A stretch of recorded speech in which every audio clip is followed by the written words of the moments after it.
பேசலன்னா தம்பி நான் பேசுறேன். இங்க எதுக்கு வந்த?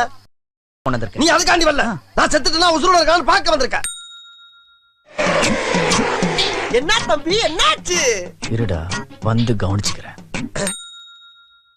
ஆமண்ணா, என்னை போலவே தங்களுக்கும் என்ன நாம் யாருக்கு என்ன தீங்கு செய்தோம்? நமக்கு மட்டும் ஏன் இப்படி எல்லாம் நடக்கிறது? இது 2ஆம் நெருக்கி பிழிஞ்சி வெறுந்தொல்ல விளக்கணையை ஊத்தி திரி வச்சு நான் பொருத்தி வைப்பனா இவனுக்கு நோகாம கொண்டு தண்ணியில விடுவாங்க. சக்தி ப்ளீஸ், முடியாதுன்னு மட்டும் சொல்லிடாத. தம்பி இது லவ் லெட்டர் தானே? நீங்க ஒரு மாசத்துல முடிக்க சொன்ன மேட்டரை நான் ஒரு வாரத்துல அசத்தி காமிச்சிட்டேன்ல. அதே தம்பி. டேய் இத பண்றா சொல்லிருக்கா அப்பா.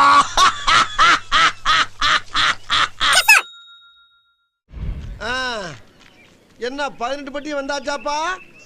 அப்புறம் பரமசம் வரல, ராமசாமி வரல, 5 பேர் விட்டு போச்சு, 4 பேர் விட்டு போச்சுங்கிற பேச்சே இருக்கப்படாது. ஏன்னா எனக்கு இது மாதிரி ஆயிரக்கணக்கான பஞ்சாயத்து இருக்கு. ஒரு மனுஷன் ஒரு தடவை வந்தாச்சுன்னா அப்படியே கப்புனு யூஸ் பண்ணிக்கணும், புரியுதா? உயிரை வாங்குற நல்லா தான் கேட்கல. அப்புறம் என்ன சொன்னாங்க ஒன்னு சொன்னாங்க கேட்டுக்கிட்டா இருக்க. நீ எல்லாத்தையும் உனக்கு சொல்லணும். ஐயோ கோபம் வச்சிருவாங்க.